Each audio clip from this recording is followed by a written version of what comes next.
What's up, everyone? This is Thomas Donahue from the Driver's Apex. Oh my gosh, it feels good to say that. It's been way too long, and I legit am so sorry for that. But guess what?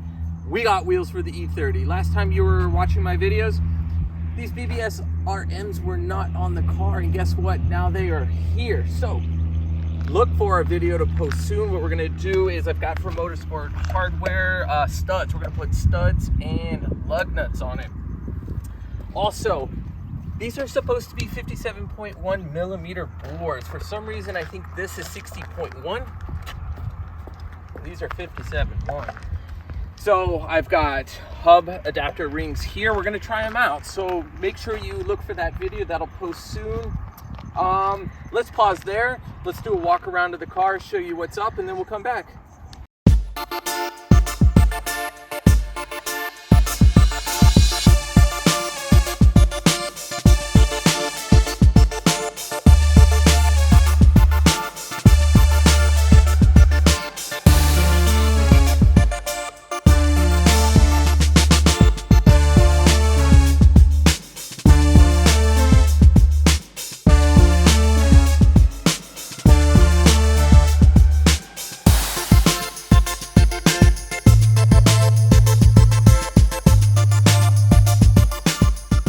All right, so let's talk about wheels. What do we got here? 15s.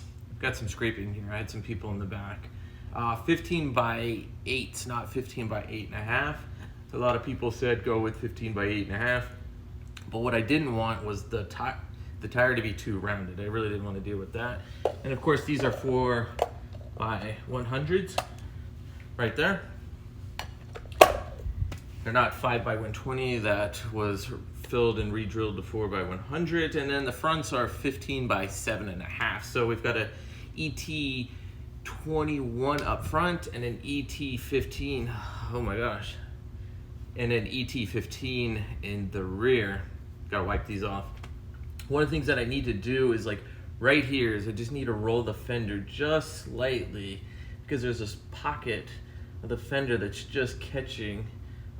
If there's a lot of load, if there's 2 people in the car, or if I'm going really quick and I hit a dip.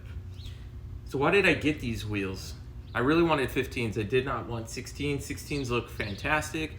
I think 16s look better on a car that's lowered even more than mine. Mine's lowered but not too aggressive. But more than anything, I just wanted a period correct look. I think the BBS RMs or RSs and a 15, I think they look period correct to an E30, so that's why I got them. Got Yokohama Advance, they're a 300 tread wear tire. They're performing just great. With the staggered setup, I'm not dealing with any weird steering issues or anything else like that. I love these things. I get lots of looks. It's period correct. I go to car shows. That's probably the biggest comment I get is that's the way it should look. I agree, but if I get another E30 and I have a chance to lower it even more, I probably will go 16s. I think they look really tight.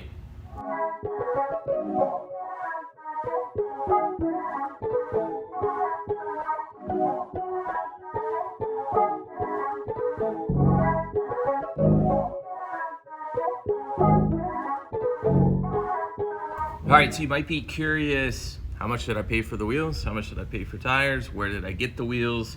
Those types of things. I did not build the wheels, but I'm pretty sure I could in the future. That'd actually be pretty cool.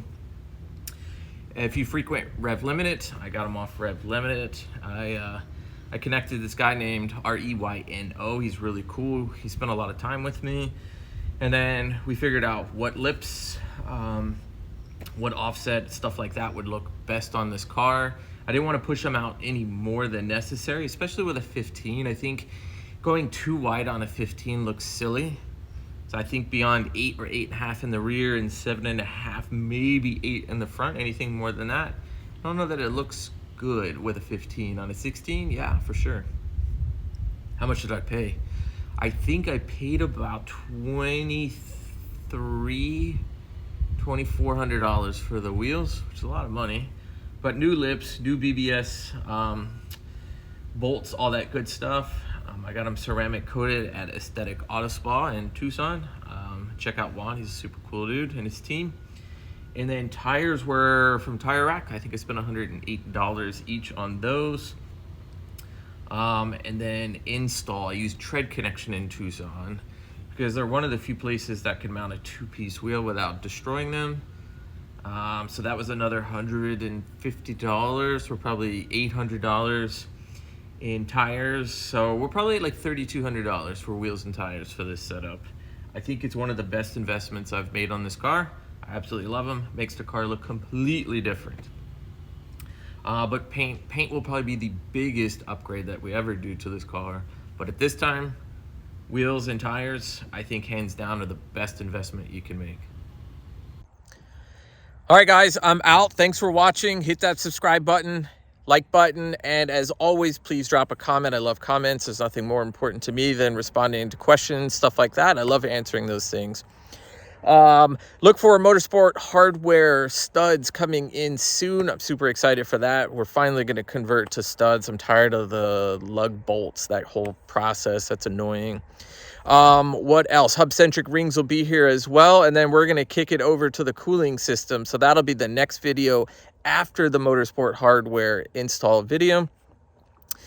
Getting rid of the adjustable thermostat and probe in the radiator, and we're going to go with thermo switch. I've got the adapters, all that stuff, so look for that video if you're curious on how to wire up a thermo switch, how to install the tubing, everything else like that in the cooling system. I'll put all the information in the video, just like this one. So definitely hit that subscribe button, like button, and as always, comments. All right, guys, I'm out.